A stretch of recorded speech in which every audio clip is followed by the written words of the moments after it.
അർജുൻ്റെ സഹോദരി ഭർത്താവ് ജിതിനാണ്.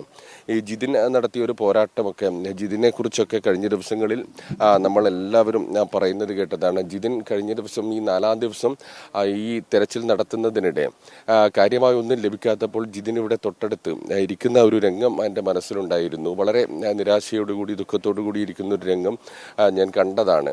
ജിതിൻ, നിങ്ങൾ ആദ്യഘട്ടം മുതൽ നടത്തിയ ഒരു വലിയൊരു പോരാട്ടമുണ്ട്. അതെ, തീർച്ചയായിട്ടും.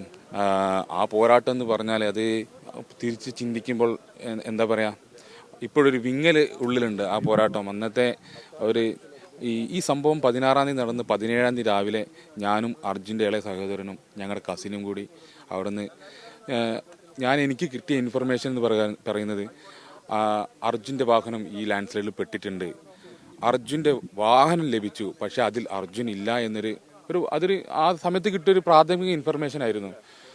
അപ്പോൾ തന്നെ അർജുൻ ഇനി ഇവിടെ ഉണ്ടാവില്ല എന്നൊരു തോന്നൽ എനിക്ക് തോന്നുകയും ഞാൻ കരഞ്ഞുകൊണ്ടാണ് ഞാൻ വീട്ടിൽ നിന്ന്, എൻ്റെ ഭാര്യയാണ് എനിക്ക് എൻ്റെ ബാഗ് പാക്ക് ചെയ്ത് തരുന്നത്. ഇപ്പോഴും ആ ഒരു മാനസികാവസ്ഥ ആലോചിക്കുമ്പം വളരെ ദയനീയമായിരുന്നു. ഞാൻ റെയിൽവേ സ്റ്റേഷനിൽ എത്തുന്നത് വരെ ഞാൻ കരഞ്ഞുകൊണ്ട്, കാരണം എനിക്ക് അവന് എന്താ പറയുക, ഒരു അളിയന് നല്ലൊരു ഇതൊന്നും ആയിരുന്നില്ല. ഒരു കൂടപ്പുറപ്പ് അല്ലെങ്കിൽ ഒരു സുഹൃത്തായിരുന്നു. അവർക്ക് അവിടുന്ന് എൻ്റെ വൈഫിനോടും അവിടുത്തെ അമ്മയോടും അഭിജിത്തൊക്കെ ആയിട്ട് ഞങ്ങളൊരു ബഹുമാനം, ഒരു ബന്ധമുണ്ട്. പക്ഷെ ഞങ്ങളങ്ങനെ ആയിരുന്നില്ല. ഞങ്ങൾ ഓരോ കൈ പിടിച്ചായിരുന്നു, ഒരുമിച്ചായിരുന്നു. അപ്പോൾ അത് എന്നെ തകർത്ത് കളഞ്ഞിരുന്നു. ആ സമയത്ത് ഞാൻ മാത്രമാണ് ഇങ്ങനെ സംഭവം അറിഞ്ഞിരുന്നത്. പിന്നീടാണ് കൂടുതൽ വ്യക്തത ഞാൻ ഇവിടെ എത്തിയതിന് ശേഷം കുടുംബത്തിന് നൽകിയതും. അങ്ങനെ ആ സമയത്തുണ്ടായിരുന്ന ഒരുപാട് പോരാട്ടങ്ങളെല്ലാം നമ്മളിവിടെ കണ്ടു. ആ സമയത്ത് വീഴ്ചകൾ നടന്നതും പിന്നെ നമ്മൾ അതിനെതിരെ പ്രതികരിച്ചതും എല്ലാം നമ്മുടെ ഗവൺമെൻറ്റിൻ്റെ ഭാഗത്തു നിന്ന് എല്ലാവരും ഉണ്ടായിരുന്നു. അങ്ങനെ ഒരു സാഹചര്യം ഉണ്ടായിരുന്നു അന്നൊക്കെ. അതിനുശേഷം 1-ാം ഘട്ട തിരച്ചിൽ നിൽക്കുകയും 2-ാം ഘട്ട തിരച്ചിൽ ആരംഭിക്കുകയും ചെയ്തത് ഡൈവിംഗ് മാത്രം കേന്ദ്രീകരിച്ചായിരുന്നു. ഡൈവിംഗ് മാത്രം കേന്ദ്രീകരിച്ച ഒരു തിരച്ചിൽ. അന്നും ഞങ്ങൾക്കൊരു ശുഭാപ്തി വിശ്വാസം ഉണ്ടായിരുന്നു, ഇന്ന് ലഭിക്കും, നാളെ ലഭിക്കും. നിങ്ങൾക്കെല്ലാം അറിയുന്നത് പോലെ തന്നെ ഇവിടുത്തെ മാധ്യമപ്രവർത്തകരും ഓരോ റിപ്പോർട്ടിങ്ങും വൈകാരികമായിട്ട് തന്നെയാണ് റിപ്പോർട്ട് ചെയ്യുന്നത്. ഒരു തുള്ളി കലങ്കം പോലും, കാരണം അതിനെല്ലാം ഞങ്ങൾ സാക്ഷികളായിരുന്നു. പൊതുസമൂഹത്തിനോട് അവർ പറഞ്ഞ എല്ലാ കാര്യങ്ങളും അത്രയും വൈകാരികമായിട്ട് തന്നെയാണ്. അവരുടെ ഒരു കുടുംബത്തിലെ ഒരാൾ പോയതുപോലെ തന്നെയായിരുന്നു ഇവിടുത്തെ ആ റിപ്പോർട്ടിംഗ് എല്ലാം ഞങ്ങൾ കണ്ട് മനസ്സിലാക്കിയത്. 2-ാം ഘട്ട തിരച്ചിലിൽ മുങ്ങിയിട്ടുള്ള, അതായത് ഡൈവിംഗ് ചെയ്തിട്ടുള്ള തിരച്ചിൽ സാധ്യമല്ല എന്ന് നമ്മളെ നേവിയും ഈശ്വർ മാൽപ്പയും നമ്മളെ അറിയിക്കും. ഇനി മുങ്ങുന്നത് അവരുടെ ജീവന് പോലും ആപത്താണെന്നുള്ള രീതിയിൽ അവരെ എല്ലാ കാര്യങ്ങളും മാധ്യമങ്ങളോട് തന്നെ അവർ പറയുകയുണ്ടായി. അതുപ്രകാരം തന്നെയാണ് ജില്ലാ ഭരണകൂടം ഡ്രഡ്ജിങ് മൂലമുള്ള ഒരു തെരച്ചിൽ മാത്രമേ ഇനി സാധ്യമാകൂ, ഇനി നമുക്ക് മുന്നോട്ടുള്ളൂ എന്നുള്ള കാര്യം ഞങ്ങളെ ബോധിപ്പിക്കുകയും അതുപോലെ തന്നെ അന്ന് തന്നെ അതിനുള്ളൊരു മീറ്റിംഗ് ഇവിടെ അറേഞ്ച് ചെയ്യും. 50 ലക്ഷം രൂപ ചെലവിൽ ഈ ഡ്രഡ്ജിങ് ഇവിടെ എത്തിക്കാന്നുള്ള ഉറപ്പും നമുക്ക് നൽകി. പക്ഷേ അതിന് വിപരീതമെന്നോണം വൈകുന്നേരമായപ്പോഴേക്കും ആ 50 ലക്ഷം എന്നുള്ളത് 1 കോടി രൂപയിലേക്കുള്ള ഒരു ചെലവ് ഉയർന്നു മാറുകയുണ്ടായി. മാനസികമായിട്ട് ഞങ്ങൾ വളരെ തളർന്ന ഒരു സന്ദർഭമായിരുന്നു അത്. നമുക്ക് ഇവിടുന്ന് തിരിച്ചു പോകേണ്ട ഒരവസ്ഥ വന്നു. പക്ഷെ തിരിച്ചു പോയിട്ടും നമ്മൾ കുടുംബത്തിൽ ഞങ്ങൾ ഒരുമിച്ചൊരു തീരുമാനമെടുത്ത് നമ്മൾ മുന്നോട്ട് പോകും.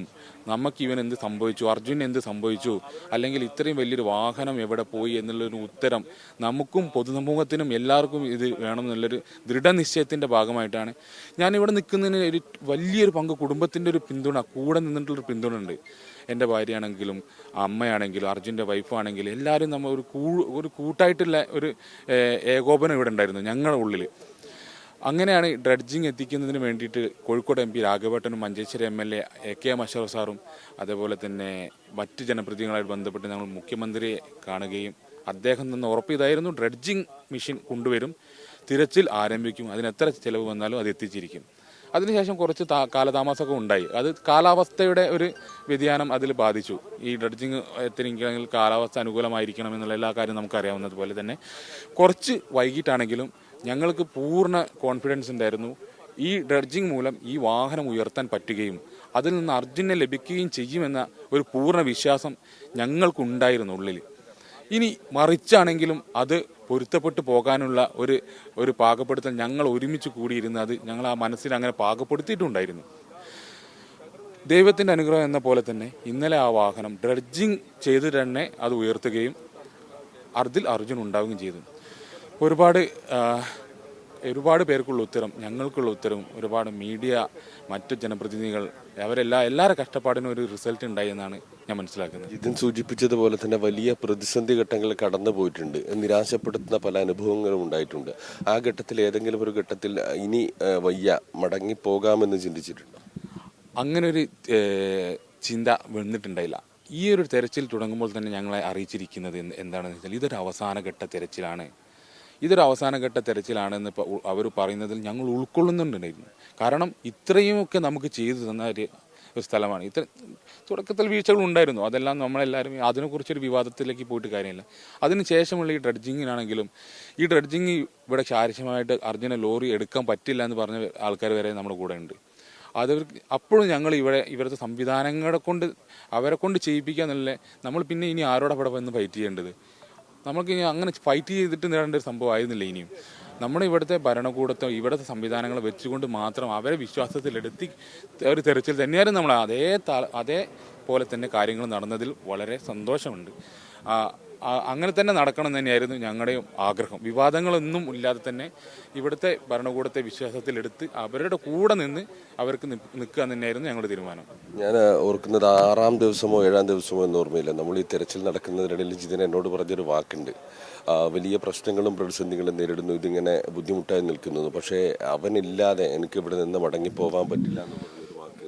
അതിലൊരു കാര്യം ഞാൻ അന്നൊക്കെ പറയാൻ കാരണം ഉണ്ടായിരുന്നു. ഞാൻ വീട്ടിൽ ഇങ്ങനൊരു സംഭവം ഉണ്ടായി, ഞങ്ങൾ രാവിലെ അസ്വാഭാവികമായിട്ട് എന്തോ സംഭവിക്കുന്നുണ്ട്. ഞങ്ങൾക്കൊരു 9:30-10 മണിയായപ്പോൾ തന്നെ ഞങ്ങൾക്ക് മനസ്സിലായി അവൻ്റെ അമ്മയ്ക്ക് കറക്റ്റ് പിക്ചർ അപ്പോഴേ തന്നെ വൈഫിന് കിട്ടി.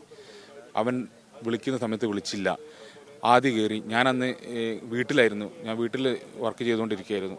അപ്പോഴും അമ്മ വിളിക്കുന്നു, ഇങ്ങനെ ഒരു സംഭവം ഉണ്ട് മോനെ, നമുക്ക് കുട്ടാസ് എന്നാണ് ഞങ്ങൾ വിളിക്കുക, അർജുന് അല്ല കുട്ടനെ വിളിച്ചിട്ട് കിട്ടുന്നില്ല, ഇങ്ങനൊരു സംഭവം അവിടെ ഉണ്ടെന്ന്. അപ്പം ഞാൻ അപ്പം തന്നെ ഗൂഗിൾ സെർച്ച് ചെയ്തപ്പം എന്തോ ഒരു സംതിങ് റോങ് നടക്കുന്നുണ്ടെന്ന് തോന്നി. അപ്പോഴാണ് ഇവിടുന്ന് ഒരു ഫാൾസ് ഇൻഫർമേഷൻ കിട്ടിയത്, അവൻ്റെ ലോറി ഇവിടുന്ന് ഡൈവേർട്ട് ചെയ്ത് പാസ് ചെയ്ത് പോയി എന്ന് പറഞ്ഞപ്പോൾ ഞങ്ങൾ സമാധാനത്തോടെ ഇരുന്നു. പിന്നെയും അവൻ്റെ കോളുകൾ വരുന്നില്ല. വൈകുന്നേരത്തോടെ കാര്യങ്ങൾ സങ്കീർണമാകുന്ന ഒരു അവസ്ഥയിലേക്ക് വന്നപ്പോൾ ഞങ്ങൾ അന്ന് രാത്രി തന്നെ ട്രെയിൻ കയറുന്നതിന് മുന്നേ എനിക്കൊരു ഇൻഫർമേഷൻ കിട്ടു, ഈ ലാൻഡ് സ്ലൈഡിൽ അർജുൻ്റെ വാഹനം പെട്ടു. അർജുൻ്റെ വാഹനം നമുക്ക് കിട്ടി, പക്ഷേ അർജുൻ അതിലില്ല എന്നുള്ളൊരു ഒരു ഇൻഫർമേഷൻ ലഭിച്ചു. തകർന്നുകൊണ്ടാണ് ഞാൻ ആ വീട്ടിൽ നിന്ന് ഇറങ്ങിയത്. അപ്പോഴും ഞാൻ അവിടെ നിന്ന് പറഞ്ഞ എൻ്റെ വൈഫിനോടും അവരോടും പറഞ്ഞൊരു കാര്യമുണ്ട്, ഞാൻ ആ കുട്ടനെയും കൊണ്ട് അങ്ങോട്ട് വരുള്ളൂ എന്നുള്ളൊരു ഉറപ്പ് ഞാൻ അന്ന് കൊടുത്തിരുന്നു. പക്ഷേ ഇവിടെ എത്തിയപ്പോൾ വളരെ നിരാശകരമായിട്ടുള്ള കാര്യമായിരുന്നു നമ്മൾ കണ്ടത്. അർജുൻ്റെ ഒരു വാഹനം തന്നെ ഇവിടെ കാണാനില്ല. നമുക്ക് കിട്ടിയ ഇൻഫർമേഷൻ എല്ലാം തെറ്റായിരുന്നു. അതുപ്രകാരം തന്നെ ഞങ്ങൾ അങ്കോള സ്റ്റേഷനിൽ ഇപ്പോൾ അന്നത്തെ വിവാദത്തിലേക്ക് ഞാൻ കൂടുതൽ കടക്കുന്നില്ല, അതെല്ലാം നമുക്ക് അറിയുന്ന അർജുൻ്റെ വാഹനം. അപ്പോഴാണ് നമുക്ക് ഈ ഒരു വണ്ടി സ്റ്റാർട്ട് ചെയ്യ ഇൻഫർമേഷനും ഒരു തെറ്റായ ഇൻഫർമേഷൻ ആയിരുന്നത്. അപ്പോൾ ഞങ്ങൾ അർജുൻ എങ്ങനെയായാലും ജീവനോടെ ഉണ്ട് എന്നുള്ളത് നമ്മൾ പ്രതീക്ഷിച്ചു, കേരളക്കാരെ ഒന്നാകെ പ്രതീക്ഷിച്ചു, കൂടെ നിന്നു. പക്ഷേ അതൊന്നും ഒരു റിസൾട്ടിലേക്കായിട്ട് മാറിയിട്ടുണ്ടായില്ല. ജിതിൻ ഇതൊക്കെ പറയുമ്പോൾ നമ്മൾ എടുത്തു പറയേണ്ട ഒരു മനുഷ്യനുണ്ട്, മനാഫ്. കഴിഞ്ഞ ദിവസം ആ വാഹനം ഇതിൻ്റെ മുകളിലേക്ക് പൊക്കി വന്നപ്പോൾ ഇവിടെ നിന്ന് പൊട്ടിക്കരഞ്ഞ മനുഷ്യനാണ്. കുടുംബത്തിന് ഏത് രീതിയിലുള്ള പിന്തുണയാണ് മനാഫിൻ്റെ ഭാഗത്ത് നിന്ന്? മനാഫ് നമ്മൾ കൂടെ തന്നെ ഉണ്ടായിരുന്നു എല്ലാ കാര്യങ്ങൾക്കും. മുബീൻ.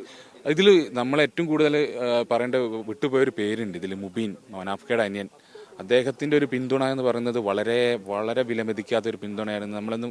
അദ്ദേഹം മാധ്യമങ്ങളുടെ മുന്നിൽ നിന്ന് അത്രത്തോളം വരില്ല, പക്ഷേ നമുക്ക് വേണ്ട ഓരോ കാര്യങ്ങളും ഓരോ രീതിയിലുള്ള നിയമപരമായിട്ടാണെങ്കിലും അവരെ ഭാഗത്തു നിന്ന് ചെയ്യേണ്ടതായിട്ടുള്ള കാരണം മുബീനാണ് ഇതിൻ്റെ RC ഓണർ. അപ്പം അദ്ദേഹത്തിൻ്റെ ഓരോ വാക്കുകളും അദ്ദേഹം നൽകിയിരിക്കുന്ന ധൈര്യവും എല്ലാം ഇതിലൊരു വളരെ വളരെ വിലയേറിയൊരു ഘടകം തന്നെയായിരുന്നു അദ്ദേഹത്തിന്. മനാഫ്കെ നമ്മുടെ എല്ലാ ഘട്ട തിരച്ചിലും നമ്മുടെ കൂടെ തന്നെ ഇവിടെ ഉണ്ടായിരുന്നു.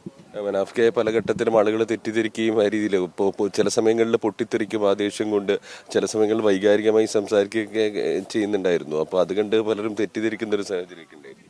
ചില സമയങ്ങളിൽ അദ്ദേഹം വൈകാരികമായിട്ട് സംസാരിക്കുന്ന ഒരു സാഹചര്യം ഉണ്ടായിരുന്നു. അതുകൊണ്ടായിരിക്കാം ആ ഒരു തെറ്റിദ്ധാരണ ജനങ്ങളുടെ ഇടയിൽ പടർന്നിട്ടുള്ളത്.